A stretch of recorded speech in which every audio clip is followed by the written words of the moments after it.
Ademabiko, the kind of Kuoku is secure Imo State, and he making sure that Imo State is safe and they safe for everybody. Actually, Ikuokua, ni Okua di Okempa. Mbegaraga kamera video urging the SA on monitoring and implementation.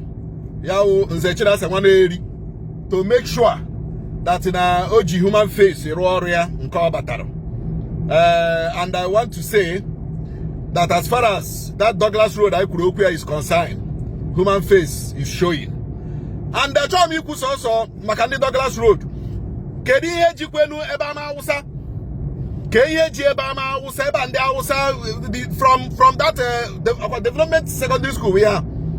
From the Abadawa to Emmanuel College, the kind of Ayoborus Anazudia is terrible. The kind of Ayoborus on there is terrible. You know?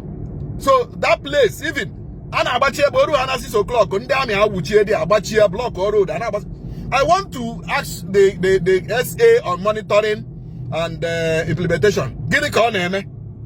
Ajuju come change. Gini Koneme. And I'm Kamjukwa, the governor of Imo State. Achubuchandi Bonine na Douglas Road. What of the Awusa non Ama Awusa? And why Haja no Chiranyuzo? Why Haja Bachuza? Why Haja block that road? Obru number Google na Kano mo Bronu mo Taraba mo Wadamawa Agemi. No, Hagemea. Agahemi no, you don't try it. I said where Aman Bibo. Oteshiba Ama Awusa na Libo. Then when Aman Bibo. Therefore, ndị Igbo niile abịa agbachie ha na na-eme Sunday abịa block ụzọ ademi eme o na mgbago ugwu Nigeria, but Ama Awusa block. I will show you a video. Mecha hana, I will show you a video. I will show you a video so that you ebe anyị na-eje.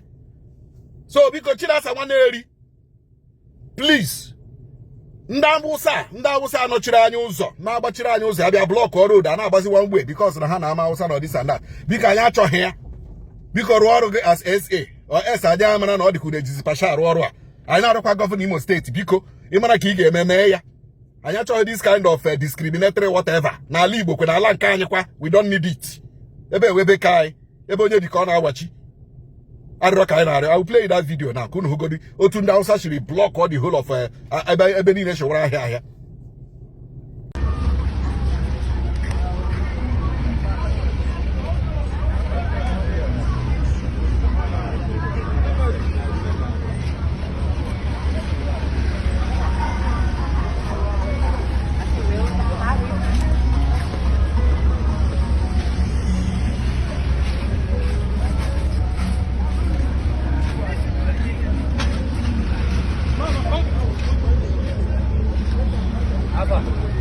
Yes, a wrap.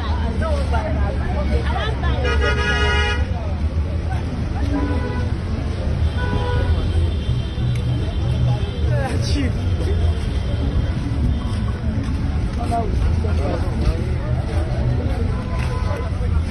I went to somewhere.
So this is what we are saying.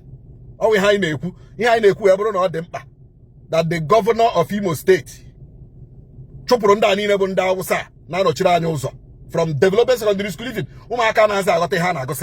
from that development secondary to Emmanuel College. Onwezi ihe na akujo maka na gba ya na akpọta ebe niile wo ahịa na asụ n'ime school. Biko onye m si be kwuo. Ịma nke m na-apụ nshi nke m na-apụ ụka nke m na-apụ ahịrị. Mana ekwuole m ewe ekwuole m ya. Ọchịchị steeti Imo, take note. Chidasa Nwaneri, take note. Thank you.